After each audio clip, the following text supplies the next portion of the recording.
तुम्हाला सर्वांना तर माहितीच आहे की गव्हाचं पीठ सगळ्यांसाठी हेल्दी आहे. तर आज या गव्हाच्या पिठामध्ये आपण तुपाचं मोहन टाकून अगदी टेस्टी हेल्दी रेसिपी बनवणार आहोत. तर चला मग, नमस्कार, मी तेजू आणि तेजू विलेज किचनमध्ये तुम्हा सर्वांचं अगदी मनापासून स्वागत आहे. तर रेसिपी बनवण्यासाठी आपल्याला लागणार आहे कोणत्याही वाटीचे माप. तुम्ही कप घेतला तरीसुद्धा चालेल किंवा वाटी घेतली तरीसुद्धा चालेल. तर इथे मी 2 वाटीच्या मापाने 2 वाटी गव्हाचं पीठ घेतलं आहे आणि जाड चाळणीने चाळून घेते आहे, जेणेकरून गव्हाचा जो कोंडा असेल तो सुद्धा आपल्याला मिळेल आणि थोडेफार जाडसर गव्हाचे कण असतील जे गिरणीमध्ये व्यवस्थित दळले जाणार नाही, ते कणसुद्धा व्यवस्थित निघून जातील. तर इथे मी 2 वाटी गव्हाचं पीठ घेतलं आहे. तुम्ही मैदा घेतलात तरीसुद्धा चालेल, परंतु मैदा हा घातक असतो, म्हणून गव्हाचं पीठ आपल्याला घ्यायचं आहे.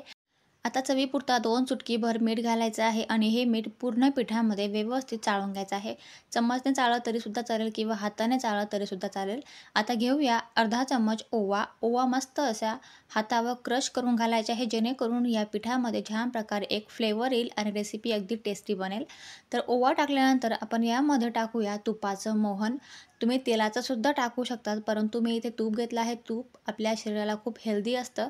तर इथे मी पाव वाटी तूप घेतलेलं आहे. तूप छान प्रकारे वितळून घेतलं आहे आणि त्यानंतर थोडं थोडं तूप टाकून आपण या पूर्ण पिठाला व्यवस्थित तुपामध्ये मिक्स करून घ्यायचं आहे. पूर्ण अगदी पिठाच्या कणाकणाला तूप व्यवस्थित लागलं पाहिजे, अशा पद्धतीने आपल्याला थोडं थोडं तूप टाकून पूर्ण पीठ व्यवस्थित मिसळून घ्यायचं आहे. एकाच वेळी पूर्ण तूप टाकू नका, नाही तर व्यवस्थित पीठ मिक्स करता येणार नाही. त्यामुळे थोडं थोडं तूप टाका आणि हाताच्या साहाय्याने व्यवस्थित पूर्ण पिठाच्या कणाकणाला आपला तूप लावून घ्यायचं आहे. तूप लावल्यानंतर आपल्याला हातामध्ये हे पीठ घ्यायचं आहे आणि अगदी घट्टसर मूठ वाळून बघायचे आहे. जर पीठ छान प्रकारे बाइंड होत असेल ना, तर समजून घ्यायचं की आपलं पीठ अगदी छान प्रकारे तयार झालं आहे. तर तुम्ही बघू शकता व्हिडिओमध्ये बघितल्याप्रमाणे अशा प्रकारे आपली मूठ तयार व्हायला हवी.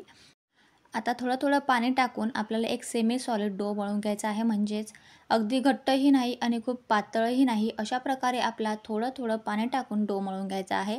आणि पाणी घेताना आपण गरम किंवा खूप कोमट घ्यायचं नाही, तर जे आपलं नॉर्मल टेम्परेचरचं पाणी असतं ना, तेच पाणी घ्यायचं आहे आणि अशा पद्धतीने आपण डो मळून घ्यायचा आहे.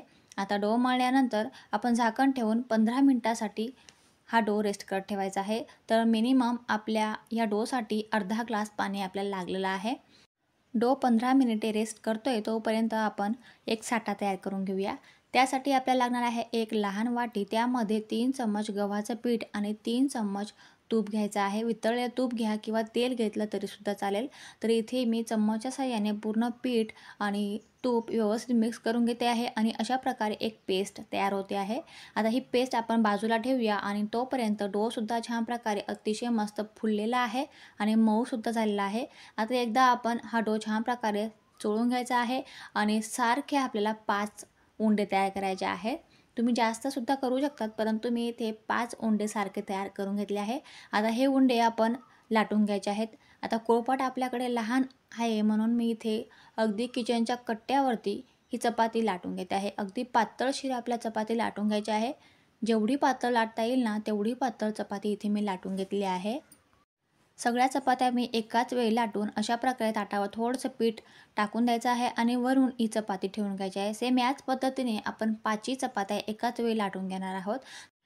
सगळ्या चपात्या लाटल्या गेल्या की एक चपाती घ्यायची आहे आणि ह्या चपातीवर आपण बनवलेला अर्धा चम्मच साठा घ्यायचा आहे आणि अशा प्रकारे सारखं पूर्ण चपातीवर व्यवस्थित हाताच्या साहाय्याने अगदी अलगद हाताने पूर्ण साठा व्यवस्थित लावून घ्यायचा आहे.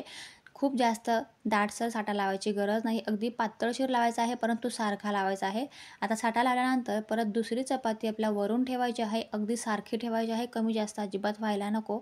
आणि परत त्या दुसऱ्या चपातीवर आपल्या परत अर्धा चम्मच साठा घेऊन अशा पद्धतीने सारखा लावून घ्यायचा आहे. साठा जास्त लावू नका, अगदी मिनिमम आपण अर्धा चम्मच साठा लावायचा आहे. आता पूर्ण चपात्या 5 चपात्या आपल्या ठेवल्या गेल्या आहेत आणि वरच्या चपातीला सुद्धा आपण साठा लावून घेतला आहे आणि अशा प्रकारे दोघं साईडने फोल्ड करून घेतले आहे. फोल्ड झालं की अगदी अलगद हाताने आपल्याला प्रेस करायचं आहे आणि परत आपल्याला दुसऱ्या साईडने फोल्ड करून घ्यायचं आहे. अशा प्रकारे आपल्याला चौकोन आकाराची एक चपातीचा उंडा तयार भेटतो. तर अशा पद्धतीने मी इथे अगदी अलगद हाताने प्रेस करते आहे आणि या ठिकाणी आपण अगदी अलगद हाताने लाटण्याने व्यवस्थित ही चपाती मोठी लाटून घेणार आहोत.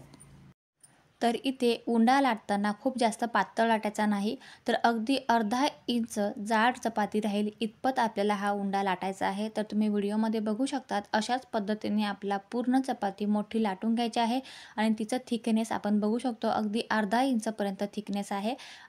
आता पिझ्झा कटरने किंवा चाकूच्या साहाय्याने आपण हे काप करून घेणार आहोत. जर तुमच्याकडे वेगवेगळ्या आकाराचे कुकी कटर असतील ना, तर तुम्ही त्या आकाराने सुद्धा कुकी कटरने हे काप कापू शकता.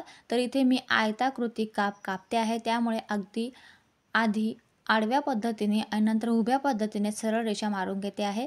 तर इथे तुम्ही बघू शकतात अगदी मी आयताकृती आकार देत हे काप कापून सुद्धा घेतलेलं आहे आणि तुम्ही त्याची थिकनेस सुद्धा बघू शकतात.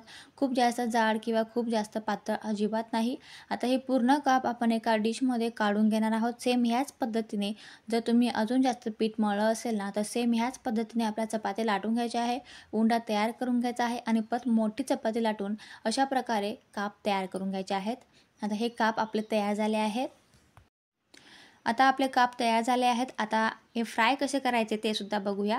तर गॅसच्या मीडियम फ्लेमवर मी तेल गरम करत ठेवलं आहे. तेल खूप जास्त कडकडीत गरम करू नका. अगदी थोडासा डो आपल्याला टाकून बघायचा आहे. डोमध्ये छान प्रकारे बबल्स यायला लागले की आपल्याला हे काप सोडत जायचे आहे आणि गॅसची फ्लेम डायरेक्टली लो करून द्यायची आहे आणि लो फ्लेमवरतीच आपल्याला 4 मिनिटापर्यंत एका साईडने आणि 4 मिनिटापर्यंत दुसऱ्या साईडने हे काप छान प्रकारे सोनेरी रंग येईपर्यंत तळून घ्यायचे आहेत. जर तुम्ही तेल अगदी कडकडीत गरम केलं आणि हाय फ्लेमवर कापण्या फ्राय जर केल्या ना, तर हे जे काप आहे ते वरून अगदी डार्क गोल्डन होतील आणि आतमध्ये कच्चे राहतील. त्यामुळे अगदी मीडियम गॅसवर आपल्याला डोचा बबल येईपर्यंत तेल गरम करायचं आहे आणि गरम केल्यानंतर 4 मिनिटापर्यंत एका साईडने आणि 4 मिनिटापर्यंत दुसऱ्या साईडने आपल्याला अगदी गॅसच्या लो फ्लेमवरती फ्राय करून घ्यायचे आहेत. म्हणजे आतमध्ये काप व्यवस्थित खुसखुशीत बनतील आणि वरून छान सोनेरी रंग येऊन क्रिस्पी बनतील. तर अशा पद्धतीने आपण 8 मिनिटापर्यंत दोघं साईडने व्यवस्थित काप फ्राय करून घेतले आहेत आणि त्यांना कलर बघा किती छान सुरेख आलेला आहे. आता आपले काप तयार झाले आहेत आणि हे काप आपण डिशमध्ये काढून घेणार आहोत. सेम याच पद्धतीने आपल्याला सर्व बॅचेस व्यवस्थित अगदी सोनेरी रंग येईपर्यंत आतमध्ये खुसखुशीत होतील अशा पद्धतीने आपल्याला तळून घ्यायचे आहेत. आता हे जे काप आहेत ना, याची चव अगदी खारीसारखी असते. त्यामुळे तुम्ही स्टोअरसुद्धा करू शकतात. महिनाभर स्टोअर केलं तरी अजिबात खराब होत नाही. सकाळी चहाबरोबर तुम्ही हा नाश्ता नक्की लहान मुलांना, मोठ्यांनासुद्धा देऊ शकतात. अगदी पोटभरीचा नाश्ता आहे. खूप जास्त क्रिस्पी आहे. आतून मस्त असा खुसखुशीत आणि बाहेरून क्रिस्पी बनलेला आपला नाश्ता तयार झाला आहे. बाहेरून मैद्याचे पाव बिस्किट आणण्यापेक्षा घरीच अशा पद्धतीने अगदी हेल्दी गव्हाच्या पिठापासून बनवलेली रेसिपी आपण बनवू शकतो. लहान मुलांना आणि मोठ्यांनासुद्धा पोटभरीचा नाश्ता देऊ शकतो. तर आजची रेसिपी तुम्हाला कशी वाटली मला कमेंट करून नक्की सांगा. रेसिपी आवडली असेल तर प्लीज एक लाईक करा, चॅनलला सबस्क्राईब करा. आता भेटूया पुढच्या व्हिडिओमध्ये. तोपर्यंत थँक्यू.